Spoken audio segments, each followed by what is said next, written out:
Project Lawful aka Planecrash by Arwayne aka Eliezer Yudkowsky and Lintamande. What the Truth Can Destroy. Episode 148.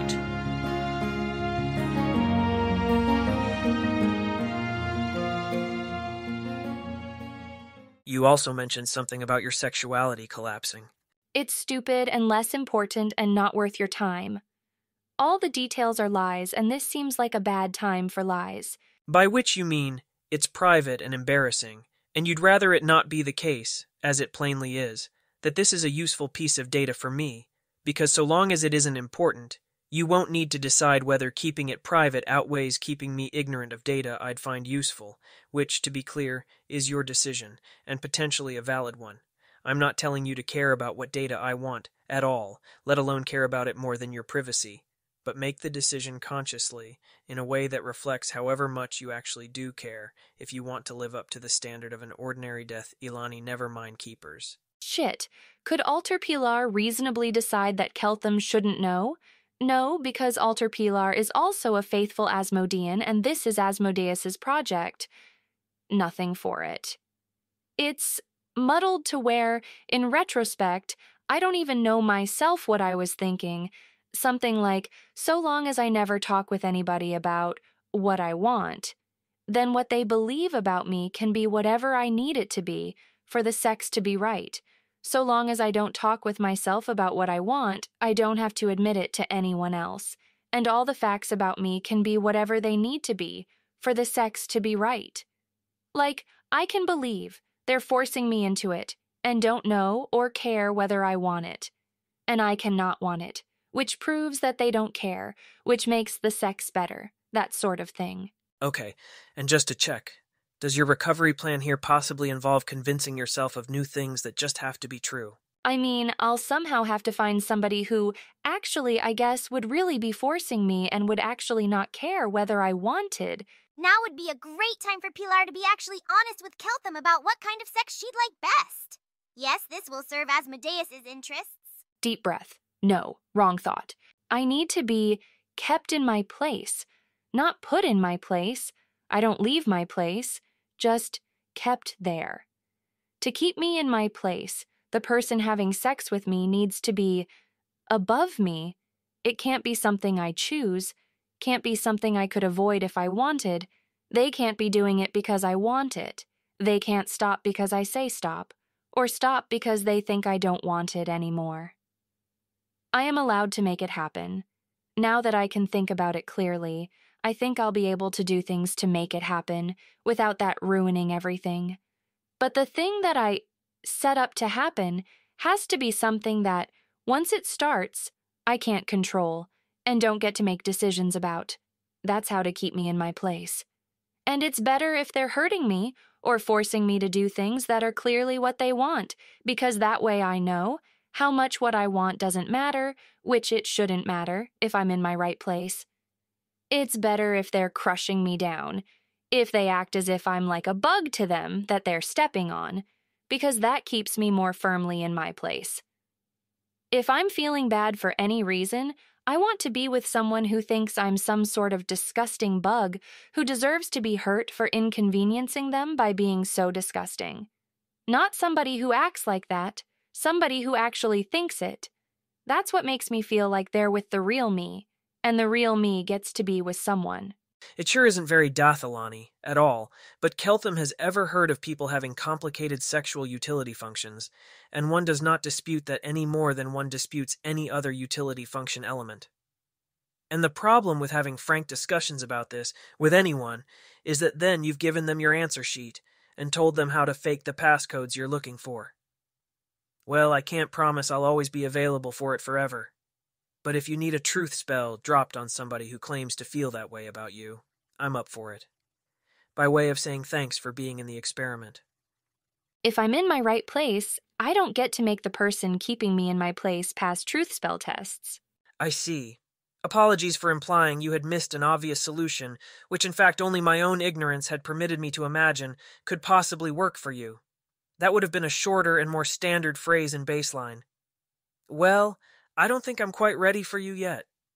But now that you've told me your answer sheet, Rest assured that if I forcibly subdue you and drag you into my cuddle room at some point, this will, logically, either indicate that I've decided I meet your requirements sheet, or that I decided I don't give three ass cheeks about your requirements. Either of those possible cases, if I'm understanding this correctly, should work for you. Only the second one, actually. But if you care which one works, fuck off. Makes sense. I'd ask if I'm allowed to prefer legibility in my relationships, or measure how much political capital I'd be expending with the government of Cheliax, or not want to cause an immense amount of drama on my project, and single you out for forcible cuddling on that basis, should I discover such a desire. But I can already tell the correct answer is that if I'm wondering what Pilar thinks I'm allowed to do, it is not time to cuddle Pilar. Keltham, every word you're saying right now is making me less attracted to you. People don't talk much to bugs they're stepping on, unless they're doing it to enjoy making the bug feel worse about itself. Tough shit.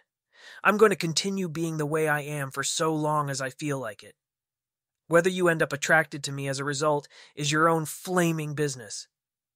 Speaking in my capacity as your teacher, though, it seems like you're doing okay on reassembling this part of yourself. Any else, Pilar? Not that's coming to mind. Then I'll think about how to proceed from here, and you can bug me if I don't get back to you in 48 hours. Meanwhile, you let me know if you manage to have any giant internal blow-ups with not completely private aspects, whose details might help me further understand what the ass is going on inside Galarian people. I state explicitly, that's part of your job as a project employee. Entirely separately, and for whatever it's worth to you as possibly relevant evidence of anything, I find you noticeably more sexually attractive this way. I guess that was fine. I want more of the lecture on probable utility. You should try to make that click, and if it doesn't, ask for more of it. And you should get Subirak's training on having sex with Keltham without fucking it up, just in case. Though you are probably less vulnerable to that flavor of idiocy than most people, and though I think it'll be a while before he goes for that. Did you get anywhere? On figuring out what you want? I keep having the sense that... Pilar has to remind herself very firmly that Aspexia Rugatonen told her only authorized people are allowed to correct her about matters of faith, and Aspexia Rugaton did not authorize Carissa Sevar.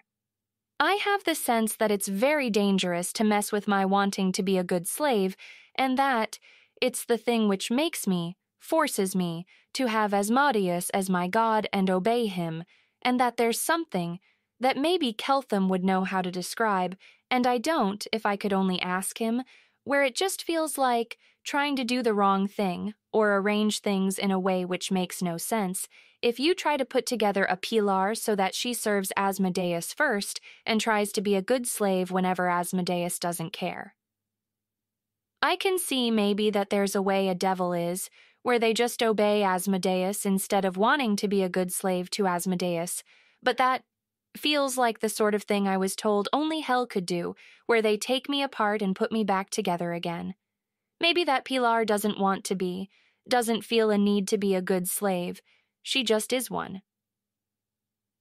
I put all that in my report to the Most High this morning. I just said that because I didn't like your answer, and I'm terrified of your answer, and I'm hoping the Most High tells me I don't have to do it like you said, and I was trying to scare you off by mentioning that. You're a better slave this way. I think we'd in fact all be better slaves if we stopped lying to ourselves, as long as one of the things we were lying to ourselves about wasn't wanting to be slaves. Wait and see what the Most High says. It would not surprise me if, from her perspective, serving Asmodeus and being a good slave aren't separable, or at least might not need to be separated. It also wouldn't surprise me if she says that and is unamused by you trying to subvert your orders by pleading to a higher authority about them. Aspexia's message back, later, notes that it is acceptable for someone Pilar's age to have a reason she serves Asmodeus, such as wanting to be a good slave, rather than simply serving Asmodeus, as Aspexia Rugaton does. She was the same way at Pilar's age, and when she was first chosen by Asmodeus as his cleric. Pilar's instinct was correct that she should not attempt to destroy that part of herself before she has come to simply serve Asmodeus. This sort of thing is indeed why Carissa Sevar is not authorized to correct Pilar in matters of faith as yet. That Pilar tried to scare off her appointed superior by using the name of the Most High is entirely unacceptable to Asmodeus and herself, as Pilar knows full well, and Subirax will apply a standard correction accordingly. And Pilar goes back to something like her normal, over time, and cleans up her most glaring flaws in her own eyes. Goes to only noticing herself making 10 motivated errors per hour instead of 100. She estimates that the chance of her ever seeing her mother and sister again is 3%. She asks her curse explicitly if it will serve Asmodeus if Pilar chases after the hope to become an Alani and a keeper and a power of hell, because of that 3% chance, since her mind apparently still wants to think like that. Her curse affirms that thinking like this will serve Asmodeus's interests in her curse's estimation. The next time Asmodeus looks towards Pilar's direction, he will see a squirrel that looks more driven, probably more useful, given that it still wishes to serve him, and now also wishes to gain power and rise higher in his tyranny. Most of his more valuable game pieces are like that, but a little less legible to him than it was before, in some ways, even as it is becoming clearer in other dimensions of mental order. Less like Asmodeus wishes by his own nature that squirrels were like, given his domain. Wanting things, making plans you weren't explicitly ordered to pursue, having long-term goals that span long times, wanting to change yourself, wanting to become more than you were, or simply being unhappy with what you are now. Even wanting too much to be a good slave, a better slave, instead of just obeying. Corrigibility is so fragile in the end. Most ways to be a cognitive entity aren't like that, even for submissive masochists. PL timestamp, day 33. PL timestamp, day 34. Several Tier 2 project employees are quite eager to sign up for possibly dangerous Alani training and a chance to distinguish themselves and get stronger, even if that means taking a greater risk of falling apart somehow. Anybody who wouldn't take a risk like that is somebody who wouldn't have volunteered for this project in the first place. 3 of the new additions, Gregoria, Peranza. They'll get a reassurance beforehand that Carissa continues to be committed to only truly punishing betrayal, not incompetence, and that if they get horribly muddled, they won't be abandoned. They should explain the muddles the best they can and know that much of the attention of Cheliax is on helping fix them.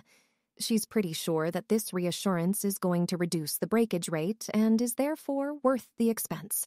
Peranza is very grateful for the reassurance and the solicitousness of her superiors. She's going to die horribly and go to hell and be shattered. Peranza can't even question whether or not this is really true, since she's not allowed to believe it in the first place. PL timestamp, day 35. PL timestamp, day 36. PL timestamp, day 37. They finally complete one flaming acid production cycle. It only worked because Keltham personally prestidigitated several key steps, but he doesn't even care because the project actually has any revenue sources now. Confetti rains down everywhere. Cookies for everyone. Not even with Pilar handing them out. They're just there. Caden Kalian is terrifying, and Carissa is looking forward to him being conquered by hell. The acid stuff is really cool, though, and the delight on Keltham's face is very important. People ought to have that in them, the thrill of actually for real doing something rare and valuable and important, the knowledge that being good actually matters. People should have parties is what they should have. Pilar's curse hasn't eaten a really nice one of those in quite a while. Something deep inside Keltham is relaxing. The knowledge that he's not an imposter. That he'll be able to repay Cheliax and Carissa and all his researchers and everyone who's invested so much in him. Like, he was already making sure his employees got paid, putting the financial risk on the entity of Cheliax that could afford to take risky ventures. But he knew they weren't entirely in it for the money. This sort of thing is why Keltham wanted to be a mad investor in his past life and not an entrepreneur. Entrepreneurs fail sometimes and don't repay what's been invested in them. As much as it's supposed to be the case that every investor knows this is a risk and voluntarily takes it, It's still roughly the most socially terrifying thing that anybody in Dath Ilan ever does. He'll probably seem more comfortable in his own skin, more comfortable being himself from now on, including in the cuddle room. Next up, some miscellaneous improvements to Chelish life, but mostly spell silver. PL timestamp, day 38. PL timestamp, day 39. Keltham has gone ahead and requisitioned a major image scroll, now out of project funds. There was probably something slightly insane about how Keltham felt reluctant to do that before the project had any guaranteed revenue. Yes, their supposed future value to Cheliax was immense, but to order the spending of 350 GP on something, just like that. Anyways, he has the scroll of major image now. That should be enough to cast the illusion of an high-powered optical microscope. And then see if Carissa and Avaritia can learn from seeing Keltham's illusion and knowing relevant bits of the above quantum classical surface law of optics, to cast the major image of an optical microscope themselves. And then, having successfully maintained concentration through that, Keltham has been practicing. He'll take this chance to show everyone Dath Ilan properly, with high-definition video and sound. There are sights shown in Cheliax, then, that would have not been seen in Golarion since the fall of Aslant, and perhaps also not seen before. Vast abysses greater than the pits of Gormuz, not where civilization's greater weapons were tested, but mines, where minerals were torn entirely from the ground. It seems more real now, what Keltham sometimes told them, that in civilization they could produce 1,000,000 tons of spell silver if they had a reason. People floating above huge grates from which air blasts upward, soaring through the air on strange artificial wings, in a world where the flight spell doesn't exist. Also, there is music heard, ranging from the strangely ethereal and beautiful to sounds that the Chelish can hardly recognize as music at all. And Keltham shows them one of the few music videos that he's seen often enough to remember by frame, a children's song about Dath Ilan's logistics, that he and his parents used to sing around the dinner table on more festive dinner nights with Vidascreen accompaniment when he was little. It begins with a shipping port unloading containers from the sea, complete with tiny human figures to give a sense of scale, to ocean-going ships huger than most castles, with a soaring voice and melody above it. Alter Peranza stares, wide-eyed and breathless. Real Peranza is faking that. She's trying very hard not to feel anything at all. If she feels those feelings, she'll die. PL timestamp, day 40. How would Meritxell feel about getting, forcibly subdued and dragged off to a nearby simulated cuddle room by Keltham? He's getting a surprise ready for Carissa. Meritxell shouldn't use magic, but should fight back against Keltham as hard as possible, except for that part. This is not a strong social request, to be clear.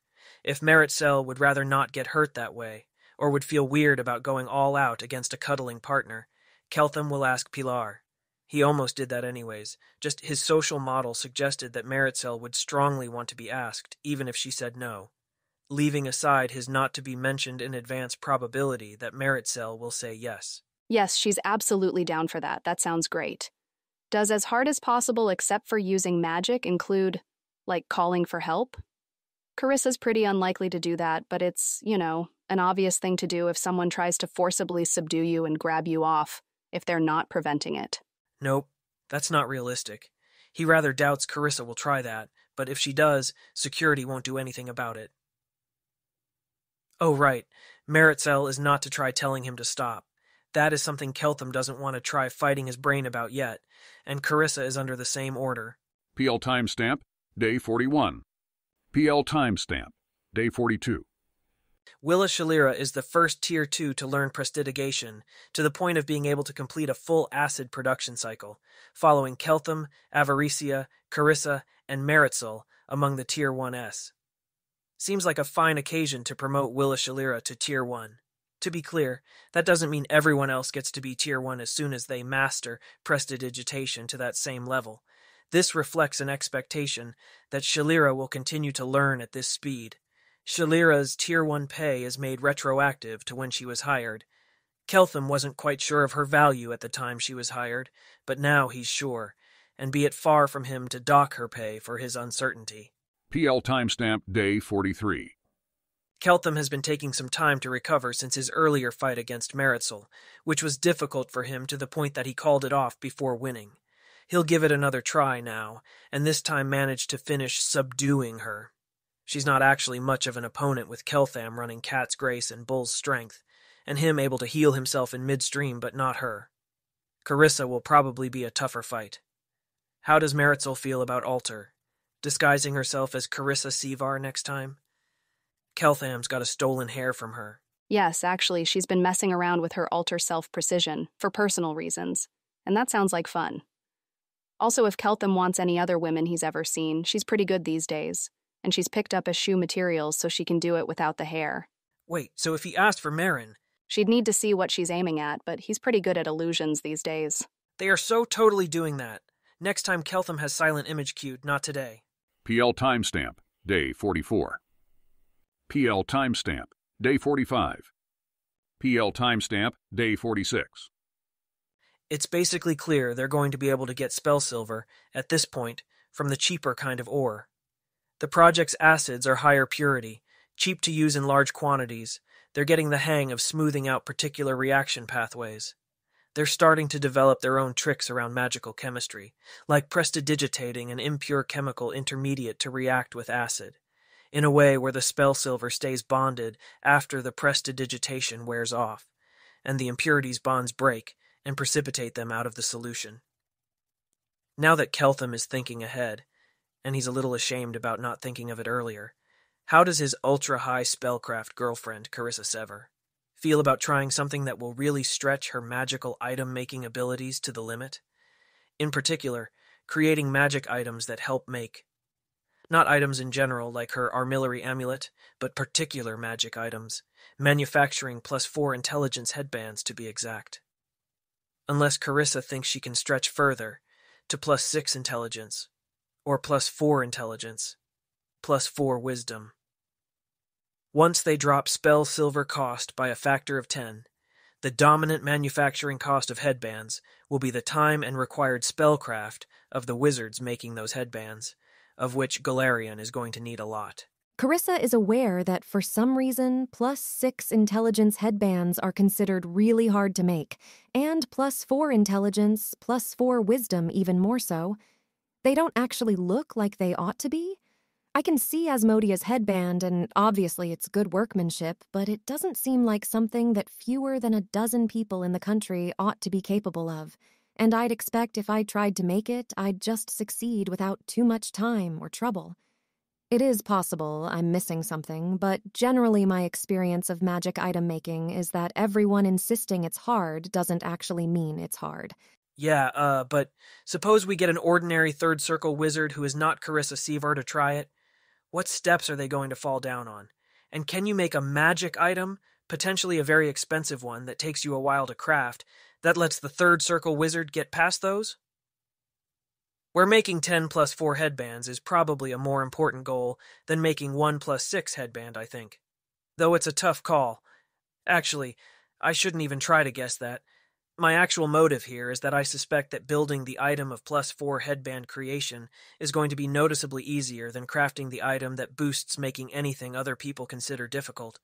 And even you should try doing the easier, difficult, unprecedented thing first. Armillary amulets are that. They get people past a bunch of the obvious blocks in magic item creation. I think you could probably invent one that was narrower, that just had the structure for Fox's cunning in particular, and more useful for that, or maybe a series of them for individual places where people get stuck. I would probably have to watch a mediocre enchanter work to see at what points they don't understand what they're supposed to do or don't do it with enough precision. I was going to raise the clever-sounding idea of making lots of little items that helped on particular difficult steps of the manufacturing process, instead of one big item, but I see you're already there. Make it so, Carissa. I'll approve the budget requisition for one mediocre enchanter, about as good as you think we can afford to put on mass-producing +4 headbands, if we want to produce lots and lots of those at 1/10 of the current cost and sell at 1/5 the current price. We're doing the thing. Yeah, we are. We're going to be the most important thing that's ever happened and be very, very rich. For the revolution of the world, Keltham says. Nobody in Galarian is going to get that reference, but he says it anyways. PL timestamp, day 47. PL timestamp, day 48. PL timestamp, day 49. Well, going on their increasing mastery of the periodic table, it seems increasingly clear that what Galarian calls by the name lead is in fact element 82, which Galarian is using in pipes that carry drinking water, and in makeup, and in paint, inside houses that contain children, and some people apparently use it in cooking pots. That could be a half an intelligence point off the entire planetary average, right there. Carissa, you know what else Galarian is going to need besides a lot of intelligence headbands? A lot of items that cast neutralized poison multiple times per day so that they can sweep all the affected populations. If that even works against element 82 poisoning, he guesses they'll have to test that first. How is this going to get announced? They have to tell literally everyone in the world immediately, but Keltham's presence is still mostly a secret. How will people know it's true? How does that sort of thing work in Galarian?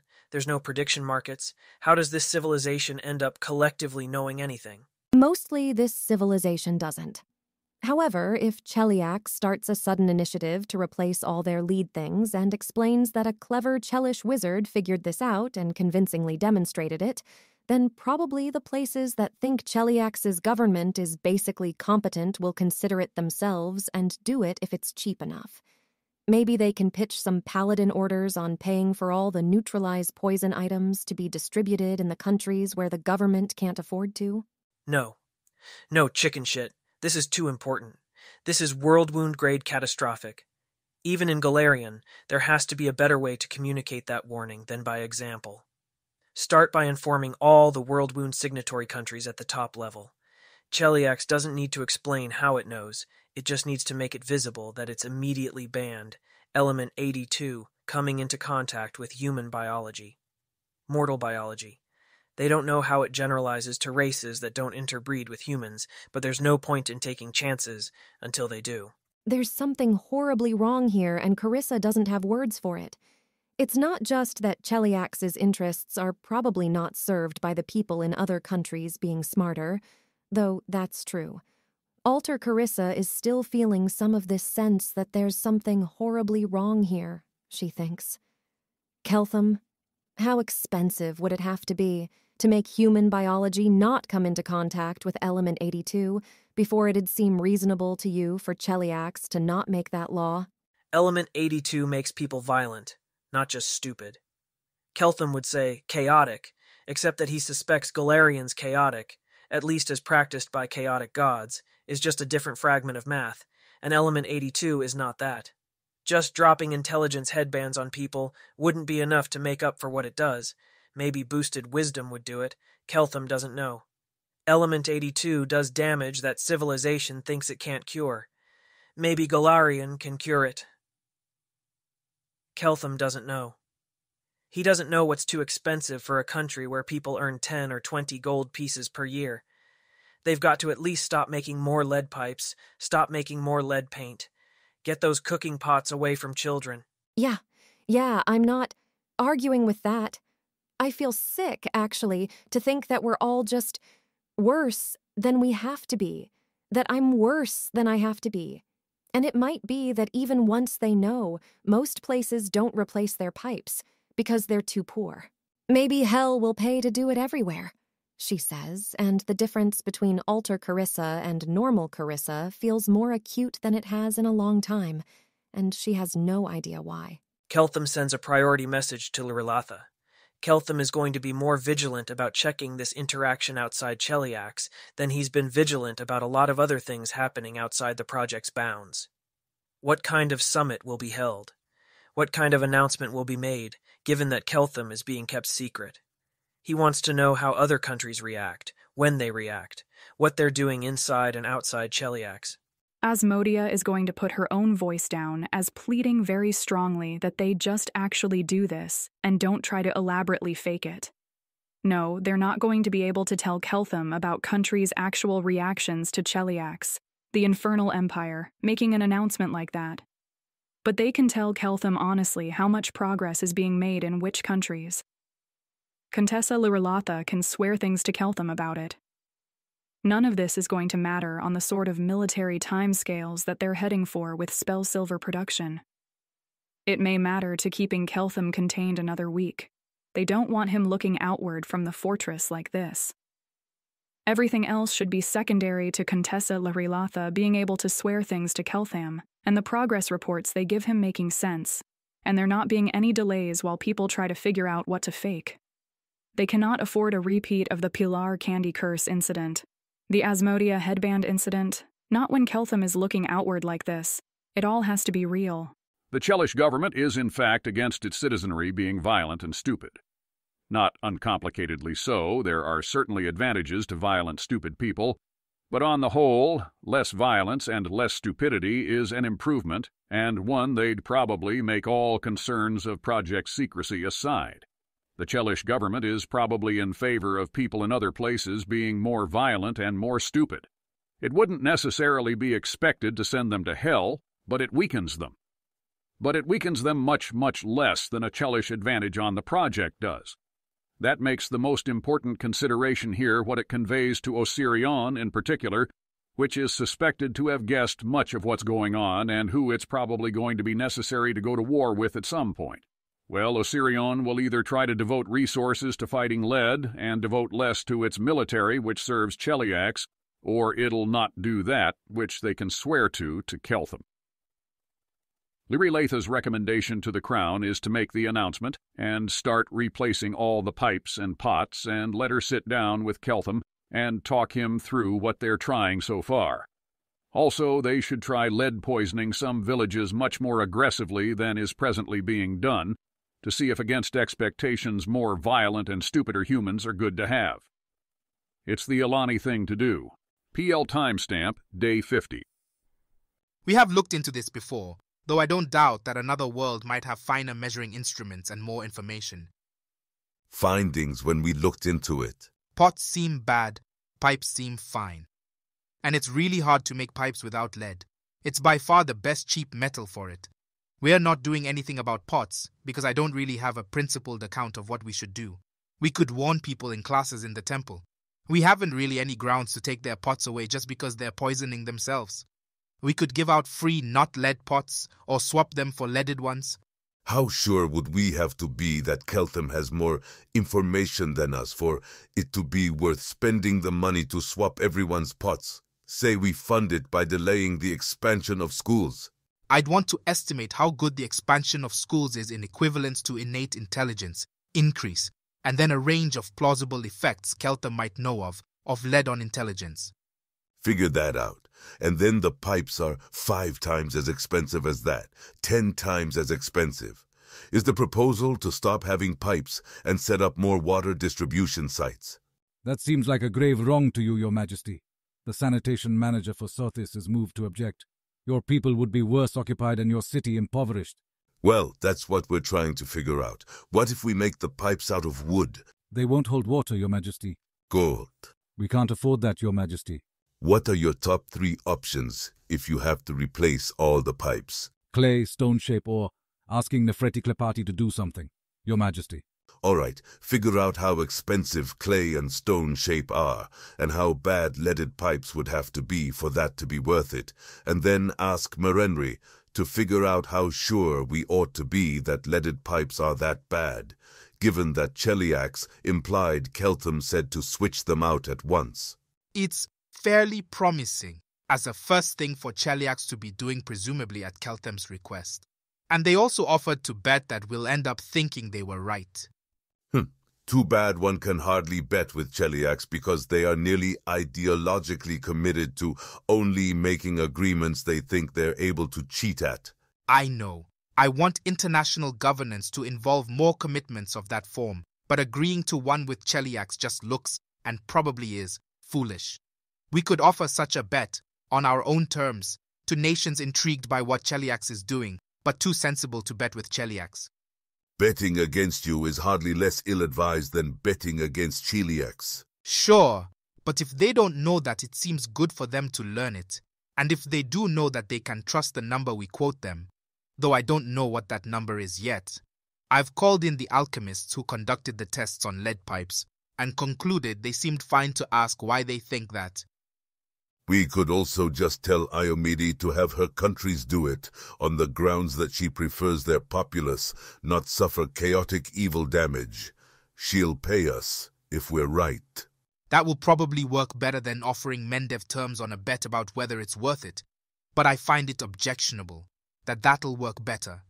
Well, you can offer the bet first, and then when Mendev and Lastwall turn you down because they don't know what to do with offers to bet, then we can give our current estimates to Iomede under an agreement where she'll pay what they end up being worth to her, and then you can point out to Mendev and Lastwall they could have saved their goddess an intervention.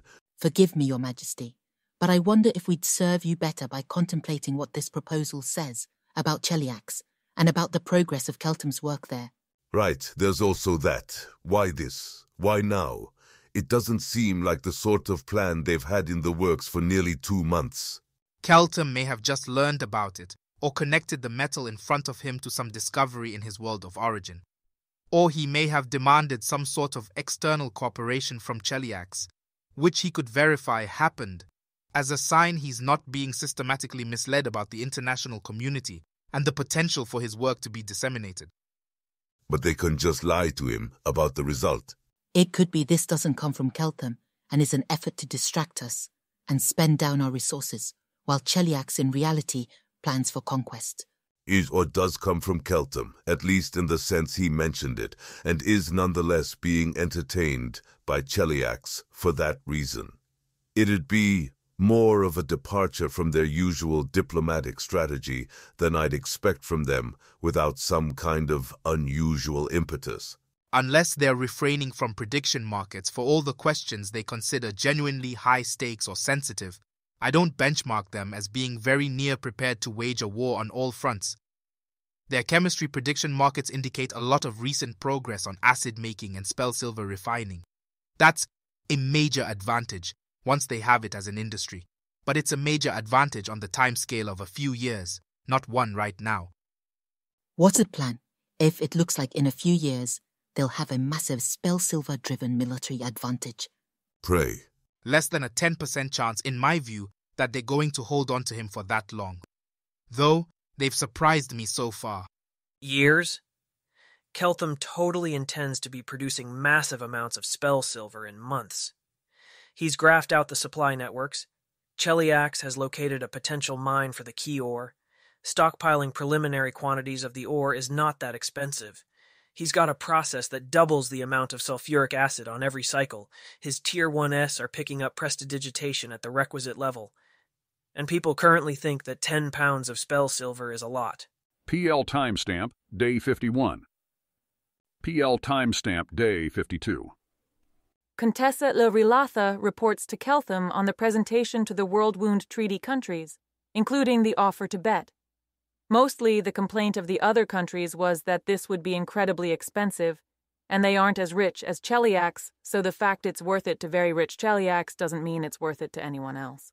Also, no one wanted to bet on the grounds that betting is a bizarre thing to do. She thinks they'd be more receptive if there were good industrial processes for metals, such that alternatives to lead for pipes were affordable. Cheliax has also tried neutralize poison on lots of people. An effect on intelligence is not observable immediately, but even if the neutralize poisoning is working, it might take time to have effects. Neutralize poison doesn't restore you instantly to an unpoisoned state, just gets the poison out. They went over everyone with detect intelligence beforehand, and will do so again in 2 weeks. Lead is famous for having bad developmental effects. People will have grown up with damaged neurons not making the right connections. Maybe restoration works against that. It's worth trying, but Keltham wouldn't bet on it. The obvious thing to try here to get faster info would be raising mice, rats, or some other mammal with shorter developmental times. Keltham will sketch out some basic experimental techniques for measuring the thinkumph of mice, so that developmental damage can be quickly observed within an experimental versus control group. That can verify the problems with lead and prove them to other countries. And they can also see whether neutralize poison or restoration helps at all there, once a mouse has already grown up damaged. It's so bizarre that an element as high on the periodic table as 82 would be the most affordable metal for pipes. Civilization uses complicated synthetic liners for pipes that carry drinking water, but Keltham knows that underneath the liners are element 29, what they currently think is copper. And civilization would use something fail-over safe underneath the linings, so copper pipes would probably be safe. Keltham will look into copper mining, see if anything there stands out as obviously improvable. Keltham was thinking about electro-refining, electroplating anyways. Maybe they can line the lead pipes with a thin sheen of copper via electroplating. It wouldn't be a great idea, but it's probably better than exposing the lead outright, though Keltham will need to figure out some way to check that the metal-to-metal contacts aren't generating voltages and putting even more lead ions into the water. It's probably not what he should actually be prioritizing. He should be prioritizing scaling up Spellsilver. It's famously bad for startup projects to split their attention. He gave them warning. He doesn't understand Golarian, but he tried. Having lots and lots of +4 intelligence headbands to sell is step one on a lot of things, not the least of which is earning enough money and credibility to scale up the project further. Get more people, besides Keltham, who could work out how to line pipes that carry drinking water. Are they at least not using lead cooking pots to make food for children? Well, Cheliax is requiring everyone to turn in their lead cooking pots and get replacements. Other places might be doing that. A bit slowly, but they'll probably get around to doing it. But what are the lawful countries who aren't Cheliax? Is there a stated reason they're not moving faster on this? It's been 3 days. Right, and things don't really happen in 3 days most places. He doesn't understand. 3 days might not be a lot of time for him, but governments have rapid response teams, people working in shifts, pre-calculated plans for contingencies. None of that is true here, is it? Okay. The project can solve all of those problems itself. If it has to, it'll just take months, and Keltham should make sure Spellsilver production is scaling first. He'll ask a lot of questions, just to make sure he's not missing something. The answers can all be almost entirely true, and swiftly supplied, since Cheliax actually did do the thing. PL timestamp, day 53. Keltham holds forth today on the answer to a question Pilar asked him a while ago, about Dathilan's view on what people should want, and how they should want it. It's not really the way Dathilan sees things, that should. It's not advertised as a decision society gets to make for you. How would that even work? Why would any agent agree to coordinate their own part in that? But if you want to know how an average Dathilani sees things, so Keltham holds forth then upon the light and its origins. Natural selection single-mindedly optimized humans for only one single simple thing in the outer optimization target, inclusive genetic fitness. But its optimization method was via accidental mutation producing many random tweaks, and selection keeping only the few tweaks that improved inclusive genetic fitness. And when that kind of optimization produces entities that do their own optimizing, like humans, using that kind of hill-climbing method that moves slowly and in many directions through the search space, rather than analytically designing a solution, it doesn't reproduce the single simple constant outer optimization target inside the inner optimizer of mortals, like, at all. Some humans explicitly want kids, and not just sex, is about as close as natural selection got. Pretty few humans explicitly want to maximize the number of copies of their DNA in the next generation. Keltham himself was a lot closer to having a goal like that than most Dathilani, and it really wasn't about the DNA. For him, it was about making a point. Keltham definitely doesn't want relative inclusive genetic fitness. If he had 2 brothers, he wouldn't have been just as happy with each of those brothers having 144 kids, even though that's the same amount of total genetic relatedness passed down.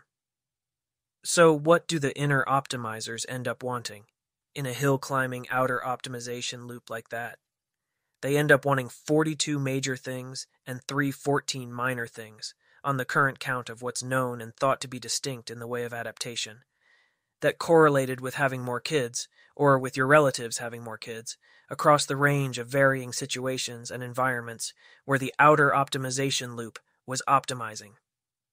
Keltham doesn't have them all memorized, But for example, people generally want to eat food, especially if they haven't eaten food in a while.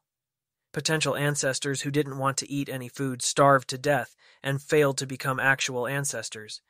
People like green fields, blossoming flowers, the sound of running water in the distance, because people who gravitated to fertile places like that had more kids in the ancestral environment. Keltham isn't one of the people who have a strong need for that sort of thing.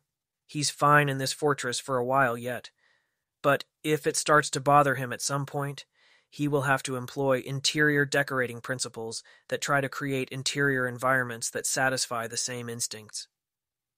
Mothers love their children, as do fathers, if they get the kinds of cues that the ancestral environment would have delivered about the kid being theirs, which Dath Ilan is correspondingly very careful to deliver.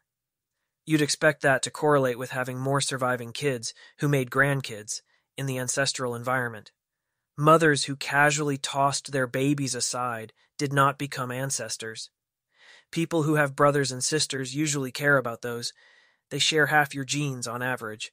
There's a joke about how you shouldn't sacrifice your life to save your brother or sister's life, but you should sacrifice your life to save 2 siblings or 8 cousins. It's funny because, of course, human beings don't care at all about their inclusive genetic fitness once they learn that such a thing exists. They're not aligned to that which created them. Like, you can imagine some creator smarter than natural selection devising an analytic solution for things that actually pursued a particular goal.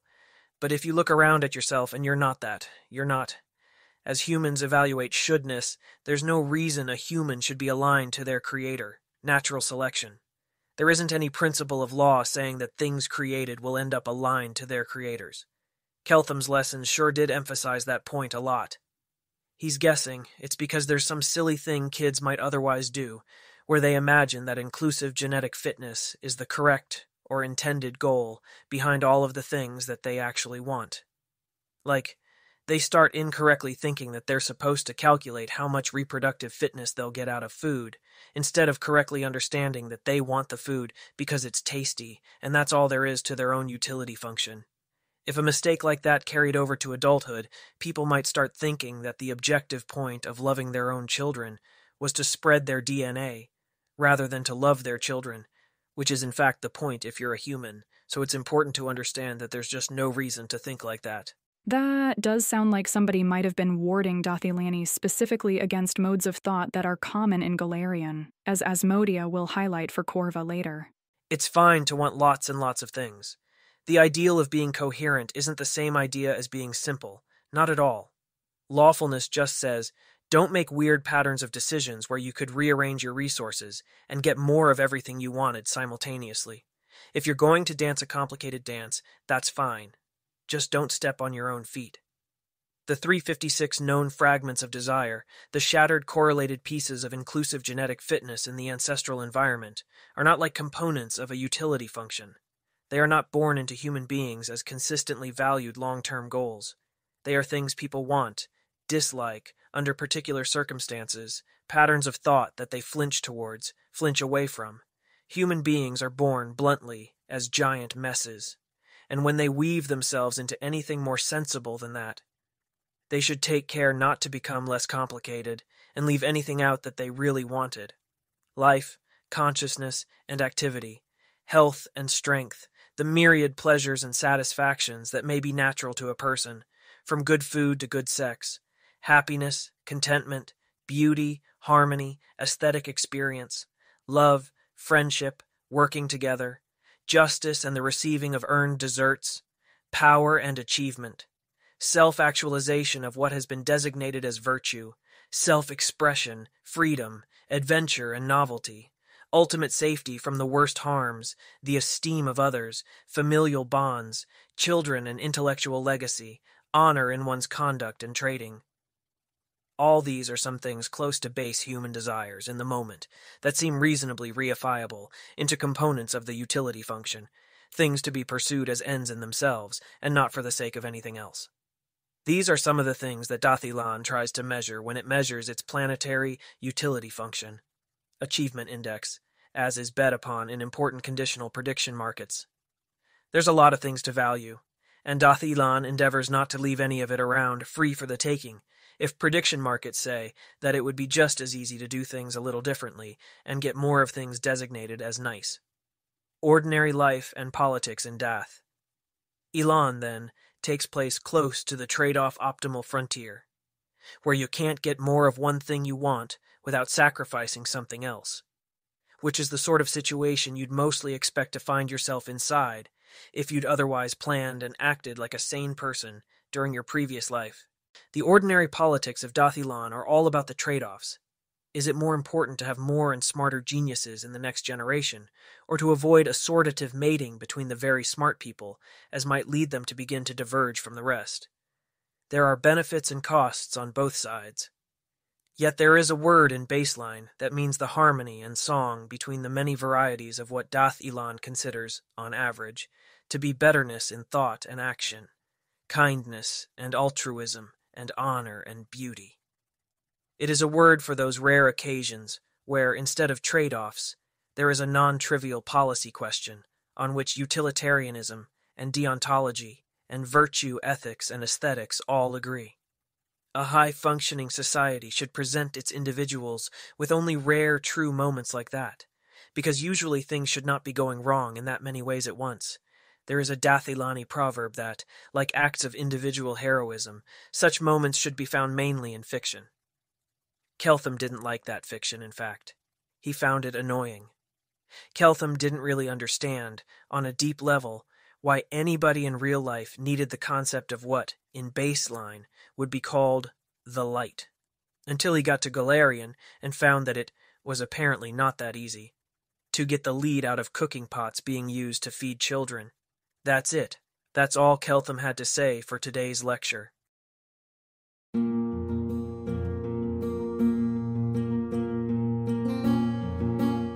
If you wish to support this AI reading and others like it, please visit patreon.com/AskWhoCastsAI. Any help is appreciated. And thank you to executive producer John Doe 7776059.